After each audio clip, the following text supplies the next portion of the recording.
Hello, welcome to another video. इसमें हम जानेंगे भिन्नों पर संक्रियाएं, ऑपरेशंस ऑन फ्रैक्शंस। तो आज हम फ्रैक्शंस का बिल्कुल ऑपरेशन करके रख देंगे, ठीक है। आपको अगर भिन्नों के जोड़ में, उनके घटाने में, गुणा में, भाग में और मिश्रित भिन्नों के गुणा जोड़ भाग में या किसी भी प्रकार के भिन्न के गुणा जोड़ भाग, इन सब में अगर जो आपको समस्या होती है तो इस वीडियो को देखने के बाद आपकी सारी समस्याओं का हल इस वीडियो में आपको मिल जाएगा, ठीक है।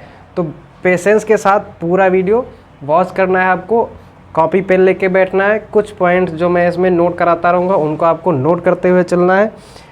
इसके बाद आपको इस चैप्टर से रिलेटेड कोई भी समस्या नहीं रह जाएगी, ठीक है। और पढ़ने के बाद में जिस टॉपिक को आप कवर कर लेते हैं उसके आपको क्वेश्चंस लगाने बहुत ज़रूरी है। अगर आप एग्ज़ाम में मैथ में अच्छा स्कोर चाहते हैं तो आपको प्रैक्टिस करने की बहुत ज़्यादा आवश्यकता होगी।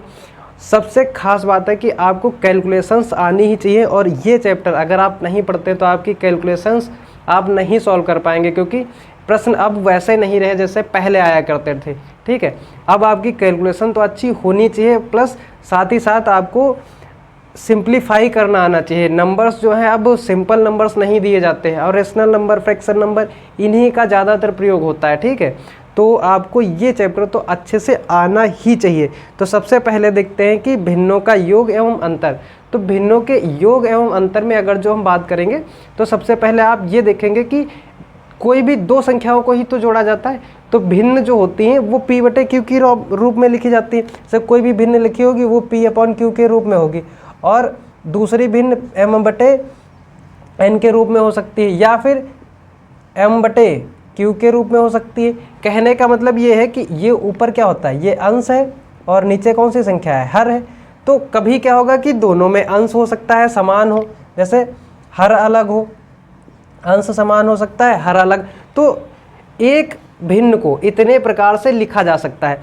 अब भिन्नों में क्या होगा कि दो भिन्न जुड़ रही हैं, कि तीन भिन्न जुड़ रही हैं, कि चार भिन्न जुड़ रहे हैं, जिनके अंश समान है, हर समान है, क्या समान है, उसके हिसाब से आपको प्रश्न को हल करना है। तो वन बाय वन हम स्टेप वाइज चलेंगे, जिससे कि आपको चैप्टर समझने में बहुत आसान रहेगा, ठीक है।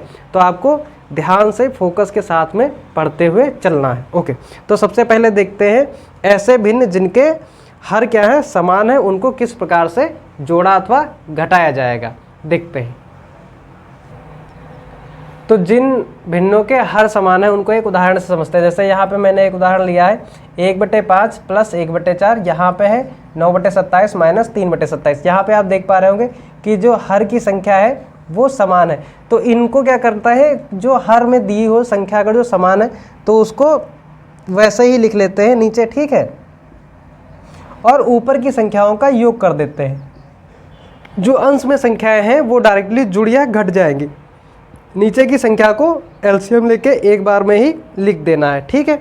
तो देखिए यहाँ पे 4 1 ये 5 हो जाएगा, 5/5 इसको हल करेंगे तो आंसर आपका 1 आ जाएगा।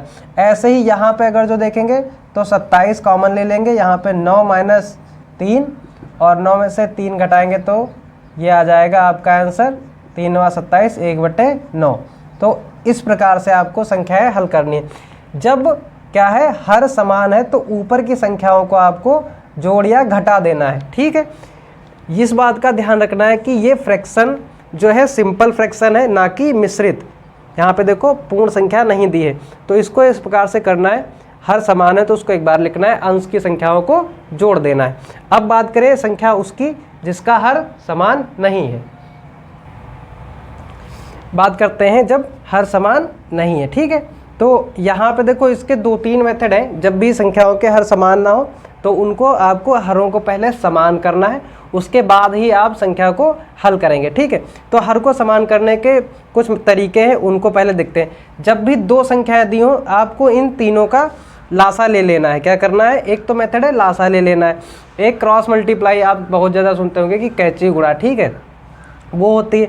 दूसरा एक गुणा और भाग करके। कुल मिला के आपको करना क्या होता है कि जो संख्या दी है उन सबके आपको हर समान करने होते हैं। तो आप उसको किस किस तरीके से कर सकते हैं पहले वो देखते हैं, ठीक है। तो मान लीजिए ये 3 संख्याएं हैं जिनको आपको जोड़ना है। तो सबसे पहले हम क्या करेंगे, 1/2 को लिख लेंगे, 1/3 को लिख लेंगे, 1/4 को लिख लेंगे।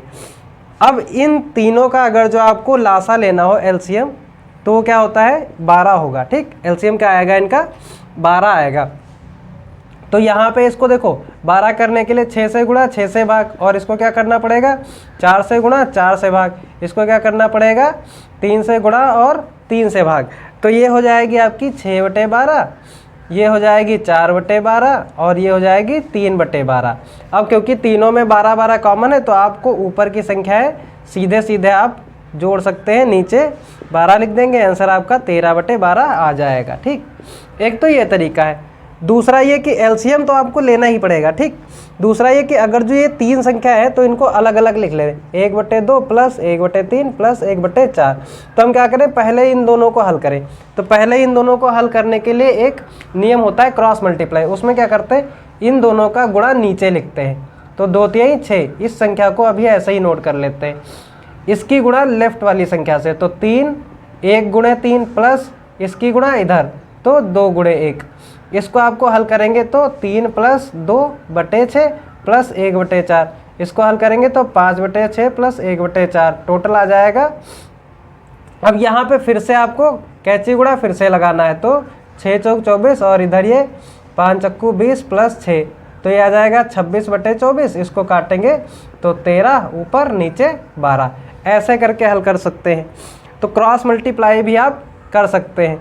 दूसरा ये कि एलसीएम ले सकते हैं, और इसको एक तरीके से और समझ लीजिए, जैसे 1/2 लिखा है प्लस 1/3 लिखा है प्लस 1/4। मेरा पर्पज़ ये है कि मैं आपको वो सभी मेथड बता दूंगा जिससे कि आप जो आपको इसमें से आसान लगता हो वो एडॉप्ट करके आप क्वेश्चन कर सकते हैं। और एक बात मैं आपकी जानकारी के लिए बता दूं, आपको मेथड वही आसान लगेगा जो आपको आता होगा, या फिर वो मेथड आसान लगेगा जिसके आप ज़्यादा प्रैक्टिस किए होंगे। जिस मेथड की आप जितनी ज़्यादा प्रैक्टिस कर लेंगे वो आसान लगेगा। ठीक है, इसका कोई वेल डिफाइंड मैनर नहीं है कि तीनों में से कौन सा आसान है, तीनों आसान है, जिसकी आप ज़्यादा प्रैक्टिस करेंगे वो मेथड आसान हो जाता है।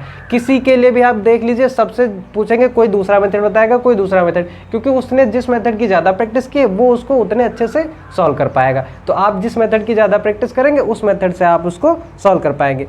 यहाँ पर देखिए हम क्या करेंगे, मान लीजिए हमने यहाँ पे 12 ले लिया एलसीएम, तो आप यहाँ पे देखो, यहाँ गुणा करो 12 की, तो कितना आएगा 2 छंग 12, तो यहाँ पे 6 लिख लेते हैं, प्लस यहाँ पे 12 की अगर जो गुणा करें तो 3 से भाग कर देंगे, 3 चक्कू 12, यहाँ पे 4 लिख लेंगे। यहाँ पे अगर जो गुणा करेंगे 4 3 12, तो यहाँ पे 3 लिख लेंगे। इन सबको जोड़ देंगे, जो भी आपका आंसर आ जाएगा वो आंसर।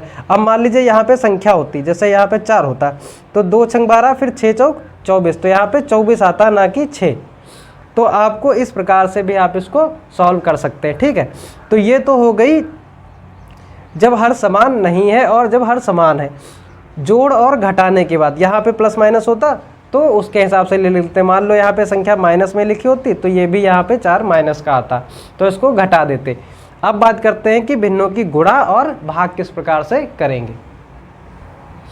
देखिए ये दोनों संक्रियाओं में आपको ये ध्यान बिल्कुल नहीं रखना है कि अंश समान है कि नहीं समान है। ध्यान से सुनिएगा, केवल जोड़ और घटाना करते समय आपको देखना है कि हर समान है। ठीक है, क्या करते समय, जोड़ और घटाना करते समय आपको हर समान करना पड़ेगा, समान हर वाली संख्या जुड़ती। गुणा और भाग करते समय आपको इस कॉन्सेप्ट को नहीं लगाना है। जो भी संख्या दी है सामने सामने का गुणा और भाग होता है। देखिए जैसे उदाहरण के लिए मैं भिन्न एक लिखता हूँ, 3/12 और मल्टीप्लाई हमको करना है 7 मान लेते हैं इसको 5 से। ठीक है, यहाँ पे ये संख्या एक दूसरे से कट नहीं रही हैं, उसको मैं बताऊंगा कि मैंने ऐसी संख्या क्यों ली है जो कटे नहीं। यहाँ पे आपको बस सिंपल गुणा करना है सामने सामने, अंश की अंश के साथ, हर की हर के साथ, और आपका आंसर आ जाएगा। यहाँ पे 3 सते 21, ठीक, 3 सते 21 और यहाँ 12 पंचे 60। अब इसको चाहे तो आप काट सकते हैं, यहाँ पे भी इसको काट सकते थे, 3 चक्कू 12, तो 1/4 की गुणा करनी पड़ती। यहाँ पे 3 सते 21 और 3 दूनी 6, तो 7/20 आपका यहाँ पे आंसर हो जाता। जैसे अगर जो मैं लिखूँ 3/2 की गुणा करनी है आपको 5/7 से, तो यहाँ पे 5 3 15 ऊपर और 7 दूनी 14 नीचे, ये आपका आंसर हो जाएगा। क्या समझ में आया? यहाँ पे अंश अंश की गुणा करनी है और हर हर की गुणा करनी है। मान लो P/Q संख्या है तो गुणा अगर जो M/N से करनी है तो आपका आंसर आएगा P/M/Q/N। इसको सूत्र ट्रिक कुछ भी मान सकते हैं। ठीक है, इस प्रकार से भिन्नों का भाग करना है, तो अगर जो दो भिन्न दी हुई है तो दूसरी वाली भिन्न के व्युत्क्रम से गुणा कर देते हैं। भाग का नियम होता है कि जैसे अगर जो कोई संख्या p/q है और इससे अगर जो हमको भाग करना है m/n से, ठीक, तो जो ऊपर की संख्या दी होगी ना, ये वाली मान लेते हैं ये संख्या है p/n, ठीक, ये दी हुई संख्या को उल्टा कर देना है आपको, p/q लिखना है, गुणा करना है n/m से। इसको इस प्रकार से भी समझ सकते हैं, जैसे मैं लिखूं p/q/m/n, तो इन दोनों का उल्टा कर देना है p/q n/m, और फिर ऊपर वाली प्रोसेस वही क्या करना है, सामने सामने की संख्या का गुणा और इसका गुणा करके लिख देना। उदाहरण के लिए समझते हैं 2/3 भाग 3/5। इसको अगर जो हम हल करना चाहें तो हम क्या करेंगे, इस संख्या का उल्टा कर देंगे, 2/3 गुणे 5/3, तो ये आपके आ जाएगी 10/9। यहाँ पे आपको लग सकता है कि ये भाग का चिन्ह है तो ये कट जाएगी, लेकिन ऐसा नहीं होता है। व्युत्क्रम का इसकी गुणा कर देते हैं, जो हर में संख्या दी होगी, हर में जो संख्या दी है उसका व्युत्क्रम करेंगे और उसको गुणा कर देंगे, तो आपको पता चल जाएगा कि आपका आंसर क्या है। ये तो बात हो गई इस वीडियो में साधारण भिन्नों की हल कैसे करते हैं, ठीक है।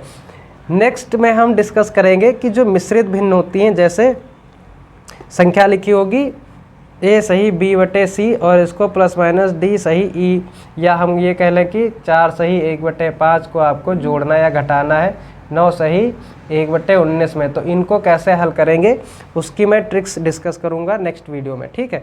तो इस वीडियो को देखने के लिए आपका बहुत बहुत धन्यवाद। आगे अगर जो आप कुछ सीखना चाहते हैं तो नेक्स्ट पे जाएं, प्लेलिस्ट में जाके वीडियो को सर्च कर सकते हैं, डिस्क्रिप्शन में भी लिंक दिया हुआ है, वहाँ से भी जाके आप अगली वीडियो को देख सकते हैं। मिलते हैं नेक्स्ट वीडियो में, तब के लिए जय हिंद।